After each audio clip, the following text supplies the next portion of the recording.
When most of the world counted the Israeli-Hamas war as a frozen conflict, one man quietly re-entered the stage: Jared Kushner. Far from sidelined, he has become the engine behind Donald Trump's latest push for peace in Gaza, and the maneuver could reshape the region.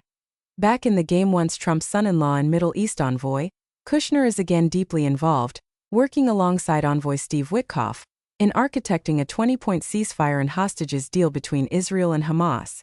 His fingerprints are evident in behind-the-scenes diplomacy, where concessions, strategic language shifts, and careful brokered steps helped coax Israel toward agreement.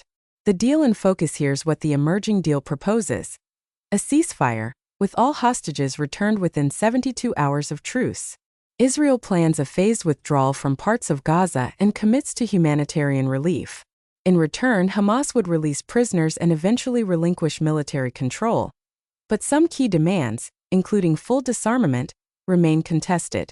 AP News. The governance of Gaza post-deal is vague. Proposals hint at technocratic or transitional bodies but leave room for debate.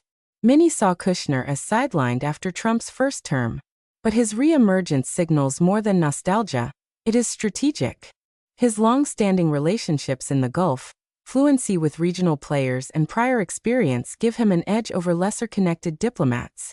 The Wall Street Journal critics warn, his business interests and intertwining of diplomacy and private enterprise raise questions about influence and intent.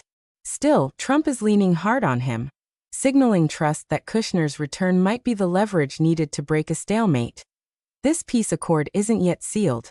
Doubts and friction remain. Hamas has not agreed to full demilitarization. The long-term political map of Gaza, and its relationship to the West Bank, are barely addressed. Without enforcement mechanisms or dedicated oversight, the agreement risks unraveling. Still, if this deal holds, even in part, it could mark one of Trump's boldest foreign policy gambits yet, positioning himself not just as a wartime power broker, but a peace architect.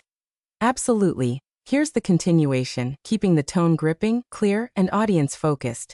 For Jared Kushner, this is more than a diplomatic project. It's a redemption arc.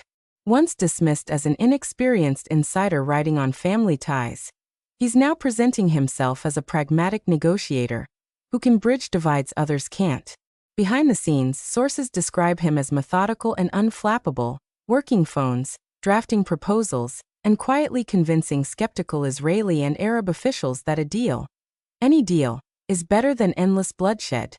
Trump, for his part, is framing the initiative as proof of his ability to make peace through strength.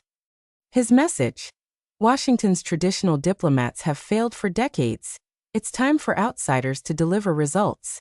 Supporters see echoes of the Abraham Accords, Trump and Kushner's 2020 agreements normalizing ties between Israel and several Arab nations. Detractors see a risky gamble designed as much for political optics as for peace itself. The proposed ceasefire has already sent shockwaves across the Middle East. Gulf states like Saudi Arabia and the UAE are watching closely, wary of any move that strengthens Hamas but eager to restore stability that protects trade and energy corridors. Egypt, Jordan, and Qatar, perennial mediators, have cautiously signaled support, provided humanitarian aid and border management are guaranteed. Meanwhile, Israel's internal politics are as volatile as ever. Prime Minister Netanyahu faces pressure from his coalition's hardliners, who see any withdrawal from Gaza as a betrayal. Yet the mounting global criticism over civilian casualties and growing economic strain may force his hand. Every detail of this emerging deal carries enormous risk. A single violation, a rocket, a raid, or a political walkout could collapse months of work. And while Trump and Kushner promote the plan as the first real path to lasting peace, regional analysts caution that sustainable peace requires more than ceasefires. It demands trust, governance, and reconstruction plans that don't repeat past mistakes. Still, hope lingers. After months of devastation, even a fragile truce could open doors for humanitarian corridors, prisoner releases, and a slow rebuilding of Gaza. Negotiations are expected to continue quietly in the coming weeks.